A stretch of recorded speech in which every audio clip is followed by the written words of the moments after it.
মুগ্ধর ভাইদের মতো আমরাও হিসাব চাই যে কতজন প্রকৃত দোষীদের এখন পর্যন্ত চিহ্নিত করা হয়েছে। গুলি করি মরে একটা, বাকিটি যায় না স্যার, এরকম নিষ্ঠুর ভয়ঙ্কর মন্তব্য নির্বিকারভাবে জুলাই আগস্টের পুলিশি অভিযান সম্পর্কে তৎকালীন স্বরাষ্ট্রমন্ত্রীর কাছে করতে পারা পুলিশ বাহিনীর পোশাকের রং বদলের সিদ্ধান্ত নিয়েছে ইউনূস সরকার। অথচ উত্তরায় নিহত মীর মুগ্ধর ভাইদের আন্তর্জাতিক অপরাধ ট্রাইব্যুনালে নিজেদেরই জোগাড় করা সিসিটিভি ফুটেজ নিয়ে গিয়ে ভাই হত্যার বিচার চাইতে হয়েছে।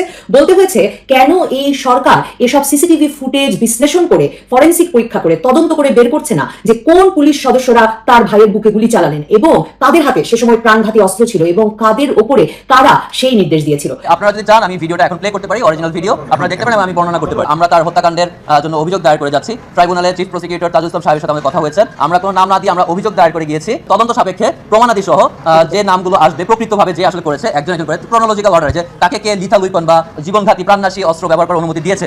মীর মুগ্ধ যেখানে নিহত হলেন ঢাকার উত্তরা, সেটা একরকমের রণক্ষেত্র হয়ে উঠেছিল জুলাই আগস্ট মাসে। এবং আপনারা জানেন কিনা জানি না, ঢাকা মেট্রোপলিটন পুলিশ কমিশনার জানিয়েছেন যে উত্তরা পূর্ব থানার এক ওসি শাহ আলম তার নাম, তাকে আরেক হত্যা মামলায় গ্রেফতার করা হয়েছিল বটে, কিন্তু তিনি থানা হেফাজত থেকেই পালিয়ে ভারতে চলে গিয়েছেন। মীর মুগ্ধ একটা শিক্ষিত ছেলে, তার দুটো ভাই তারা উচ্চশিক্ষিত, তারা সিসিটিভি ফুটেজ শুধু জোগাড় করেছে তা না, তারা সংবাদ মাধ্যমের সামনে খুব স্পষ্ট করে বলেছে যে সুনির্দিষ্ট অভিযোগ না আনলে মামলা তো সাক্ষ্য প্রমাণের ভিত্তিতে বিচার হবে, বিচার পাওয়া যায় সাক্ষ্য প্রমাণের ভিত্তিতে। কাজে সুনির্দিষ্ট এভিডেন্স না থাকলে, সাক্ষ্য প্রমাণের ভিত্তিতে অভিযুক্তকে চিহ্নিত করা না গেলে আসলে তাদের ভাই হত্যার বিচার পাওয়া যাবে না। কিন্তু ধরেন মিরপুরের 16 বছরের হোটেল শ্রমিক, হোটেলে কাজ করতো জিহাদ, তার বাবা মা নানা তারা কিন্তু এই মামলা করার চক্কর থেকে রেহাই পায় নাই। তারা বলছেন তাদের পেছনে একরকম লেগে থেকে তাদেরকে মামলা করানো হয়েছে। মিরপুরের ঘটনা বলে অভিযুক্তদের বেশিরভাগই মিরপুরের বেনারসি পল্লীর ব্যবসায়ী। জিহাদের নানা পুলিশকে নাকি বলেছিলেন যে এত এত নাম দিলে মামলা তো হালকা হয়ে যাবে, কিন্তু হোটেল শ্রমিক জিহাদের নানার কথা তো শোনার সময় নাই পুলিশের। পুলিশ বলেছে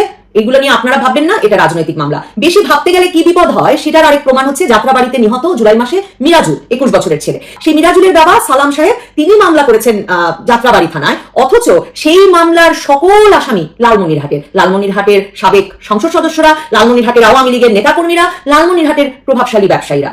এখন কাউকে তিনি যেহেতু চেনেন না এবং এভাবে মামলা চললে মামলায় ছেলের হত্যার বিচার পাওয়া যাবে না, বেচারা বাবা সালাম গেলেন মামলা তুলে নিতে, বাদীকেই তখন পুলিশ গ্রেফতার করে বসলো। আপনাদের মনে থাকবে যে জুলাই আগস্ট মাসে আমরা সামাজিক যোগাযোগ মাধ্যম এক্স বা টুইটারে কি ভয়ঙ্কর সব পুলিশি অভিযানের ছবি দেখেছি। আমরা দেখেছি পুলিশ সাধারণ জনগণের উপর গুলি চালাচ্ছে, আমরা দেখেছি পুলিশ এপিসি থেকে লাশ ফেলছে, মানুষ ফেলে দিচ্ছে, জানি না তখন তার জান ছিল কি ছিল না। আমরা দেখেছি ভ্যানে পুলিশ লাশের স্তূপ তৈরি করছে। এসব ভিডিও ফুটেজ, ছবি কোনোটি বিশ্লেষণ করে এখন পর্যন্ত বের করা হয়েছে কিনা যে কোন থানায় সে সময় কোন পুলিশ ডিউটিতে ছিলেন, সেসব পুলিশকে চিহ্নিত করা হয়েছে কিনা, সেই সব পুলিশেরা আবার কাজে ফিরে এসে স্বাভাবিকভাবেই আমাদের আইন শৃঙ্খলা রক্ষায় জড়িয়ে পড়েছেন কিনা, এরকম কোনো তথ্য এখন পর্যন্ত সরকারের কাছ থেকে মেলেনি। অথচ দেখুন মীর মুগ্ধর পরিবারকে নিজ উদ্যোগে, তার ভাইদের নিজ উদ্যোগে ফুটেজ সংগ্রহ করে সরকারের কাছে এখন এই দাবি জানিয়ে হচ্ছে। অথচ সরকারের কাছে তো ফুটেজের কোনো অভাব থাকার কথা না। আমরা শুনেছি যে সেই সময়ে যখন ইন্টারনেট বন্ধ তখনও সারা দুনিয়ায় এই ছবিগুলো পৌঁছে গেছে। বাংলাদেশে এখন ডক্টর ইউনূস সরকারের যিনি প্রেস সচিব, সে সময় তিনি ঢাকায় এএফপি, আন্তর্জাতিক সংবাদ মাধ্যম এএফপির ব্যুরো চিফ, তো সেই শফিকুল আলম তখন তার স্যাটেলাইট ফোন ব্যবহার করে, ইন্টারনেট বিহীন, সরকার ইন্টারনেট বন্ধ করে রেখেছিল, ইন্টারনেট বিহীন বাংলাদেশ থেকে তখন সারা পৃথিবীতে এই ফুটেজগুলো ছড়িয়ে দিতে তিনি একটা ভূমিকা রেখেছিলেন। কাজেই ফুটেজের কোনো সংকট তো আমি সরকারের কাছে হওয়ার কোনো কারণ দেখি না। কাজেই মুগ্ধর ভাইদের মতো আমরাও হিসাব চাই যে কতজন প্রকৃত দোষীদের এখন পর্যন্ত চিহ্নিত করা হয়েছে। সেই সময়ে আমার আপনার সন্তানের বুকে চোখে গুলি লাগানো, গুলি করা পুলিশেরা আবার মিশে গেছে কিনা পুলিশ বাহিনীতে, আর এখন তারা রং বদলে, পোশাক বদলে আবার আইন শৃঙ্খলা রক্ষায় জড়িত হয়ে যাবে না, তাদের স্বভাব বদলে যাবে।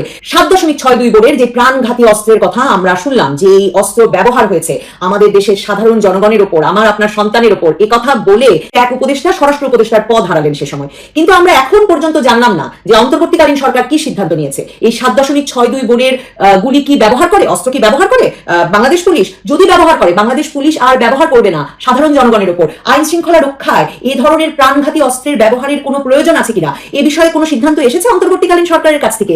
কি ভয়ঙ্কর ব্যাপার দেখুন, যে এই অস্ত্র নিয়েই আপনার আমার পুলিশ ঘুরবে, কিন্তু তাদের পোশাক বদলে যাবে, আর আমাদের ধরে নিতে হবে ইউনূস সরকার বিরাট সংস্কার করেছেন পুলিশ বাহিনী। ইউনূস সরকার একটা পুলিশ সংস্কার কমিশন গঠন করেছেন, 6টা সংস্কার কমিশন গঠন করেছেন, এর একটা পুলিশ সংস্কার কমিশন। পুলিশ সংস্কার কমিশন তাদের খসড়া রিপোর্টও দিয়েছে, তাদের প্রাথমিক রিপোর্ট রিপোর্টও দিয়েছে। সেই প্রাথমিক রিপোর্টেও তারা 7.62 বোরের অস্ত্র, প্রাণঘাতী অস্ত্র পুলিশ ব্যবহার করবে কি করবে না, মানে মারণাস্ত্র 7.62 বোরের গুলি বা বন্দুক তো সাধারণ বন্দুক নয়, এটা এই আগস্ট মাসের পর থেকেই বিশেষজ্ঞদের আলোচনায় শুনলাম, বুঝলাম, প্রথম শুনলাম ব্রিগেডিয়ার শাখাওয়াতের কাছে। তো সেই 7.62 বোরের অস্ত্র পুলিশ ব্যবহার করবে কিনা সে বিষয়ে সংস্কার কমিশনের রিপোর্টেও কিছু নেই। সংস্কার কমিশনের রিপোর্টে বা ইউনূস সরকারের আগ্রহে পুলিশকে যে আর রাজনৈতিক উদ্দেশ্যে ব্যবহার করা হবে না, পুলিশ যে মিথ্যা মামলা দিয়ে মামলা বাণিজ্য করবে না, সে বিষয়ে কি সিদ্ধান্ত হলো সে বিষয়েও কোনো কথা নেই। খুব স্বাভাবিকভাবেই সে বিষয়ে কোনো কথা নাই, কারণ সারা বাংলাদেশে আমরা জানি এই জুলাই আগস্ট হত্যা মামলা যতগুলো করা হয়েছে, যতগুলো দায়ের হয়েছে, এই মামলাগুলোতে শত শত অজ্ঞাতনামা আসামি রাখা হয়েছে এবং এই অজ্ঞাতনামা আসামিদের নামে সারা বাংলাদেশ জুড়ে পুলিশ নানাজনকে গ্রেফতার করে নিয়ে যাচ্ছে এবং সেই মামলাগুলোর নামে চাঁদাবাজি চলছে। দেখুন সরকার কি করছে, প্রত্যেকটা মামলায় প্রধানমন্ত্রী শেখ হাসিনা থেকে আওয়ামী লীগ সরকারের আমলের বিভিন্ন মন্ত্রী, মিনিস্টার, তাদের নেতা কর্মী, স্থানীয় কর্মী সবার নাম ঢুকিয়ে দেওয়া হচ্ছে। এমনকি ফ্যাসিস্টের দোসর নাম দিয়ে সাংবাদিকদের, পেশাজীবীদের, মানে যে পেশার যে মানুষকে আপনি ফ্যাসিস্টের দোসর ট্যাগ দিয়ে দিতে পারেন সেই মানুষকেই আপনি মামলায় নাম ঢুকিয়ে দিতে পারেন এবং পুলিশ তাকে গ্রেফতার করছে এবং এরপরে আর তার জামিন হচ্ছে না।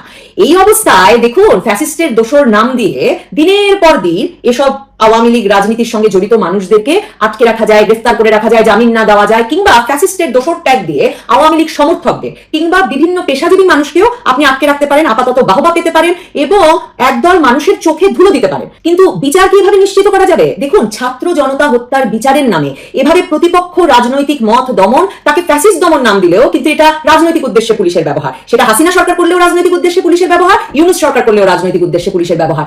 এর নাম হচ্ছে ধুলো দেওয়া। মানুষের চোখে পুলিশ সংস্কার হয়ে গেছে, পুলিশের রং বদলে ফেলে পুলিশ বাহিনীতে কারা কারা জুলাই আগস্টে এই বিপুল হত্যাকাণ্ডের সঙ্গে জড়িত ছিল তা চিহ্নিত না করে ইউনূস সরকার যদি এই কাজগুলো না করেন তাহলে নিশ্চয়ই এখনো যারা তাদের উপর বিশ্বাস রেখেছেন, বাহবা দিচ্ছেন, তারাও তাদের ধিক্কার দেবেন, তাদের কাছেই এর জবাব চাইবেন।